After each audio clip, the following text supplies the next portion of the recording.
ఈ మూడుట, ఈ అస్థి భాతి ప్రియం, ఈ మూడు ఇవి బ్రహ్మముకు చెందినవి.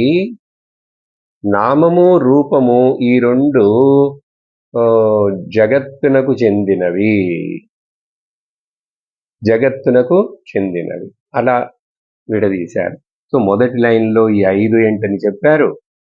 రెండో లైన్లోనేమో ఈ 3ని ఒక జంటగా పెట్టుకో, ఈ 2ని ఒక జంటగా పెట్టుకో. ఇప్పుడే చెప్పేస్తాను, ఈ 3 మాత్రమే సత్యము, ఈ 2 అనృతము. అనృతమునకు శాస్త్రములో ఇచ్చే మరొక పదం నిత్య.